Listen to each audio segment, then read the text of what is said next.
एक चौधरी साहब ये सवाल है मेरा आपका है कि जो बुन्ना में रैली हुई सचिन पायलट जी आए तो उस दिन जो मंच के ऊपर कोई यानी भीड़ भाड़ में कोई धक्के मुक्के लगे, कोई इसी बात चलने लग रही है, मीडिया का मसला, लोगों ने बात चक रखी है, हर कोई कह रहा है, तो वो उस दिन क्या बात हुई कि किसी की फील हुई, आपने किसा का लगा?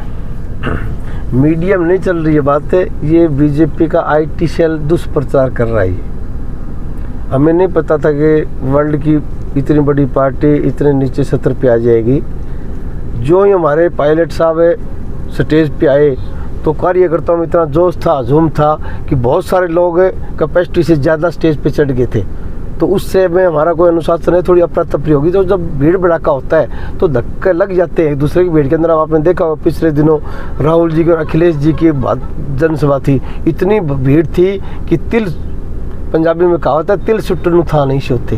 तो राहुल जी भाषण भी नहीं दे पाए थे। तो जब इस तरह का जब लोगों का प्यार जोश इतना होता है तो अफरा तफरी होती है, उसके अंदर धक्का लगना स्वाभाविक बात है, ये कोई ज़्यादा लंबी चौड़ी बात। लेकिन बीजेपी का IT सेल और तो इनके पास कुछ है नहीं, यानी कांग्रेस में आपसे मनमुटाव नहीं है? कोई मनमुटाव नहीं है। हमारे राष्ट्रीय सत्तर के नेता है, हमारे आदरणीय है वो। लेकिन भीड़ इतनी थी, पायलट साहब को थोड़ा हमारी कैपेसिटी इतनी ज़्यादा चढ़ गई थी, वर्करों में जोश इतना था, कोई स्टेज के ऊपर चढ़ के तो आपस में खड़ी रहने की जगह नहीं थी। तो इस तरह की जगह में माड़ा मोटा धक्का मुक्का हो जाता है, ये चुनाव में चलता रहता है, ये खास बात नहीं। लेकिन वर्ल्ड की सबसे बड़ी पार्टी इतने नीचे सत्र पे आ जाएगी, इसका मुझे बड़ा रहना होगा। अभी इनको मोदी जी का सत्र आप देखिए, वही 14 वाला भाषण, गाय भैंस, हिंदू मुसलमान, मंदिर मस्जिद। अरे 10 साल राज किया, 10 साल का रिपोर्ट कार्ड लेके आओ और इंडिया गठबंधन से आप दो हाथ करो, तब मज़ा आएगा भी हाँ वोट मांग रहा आदमी कोई।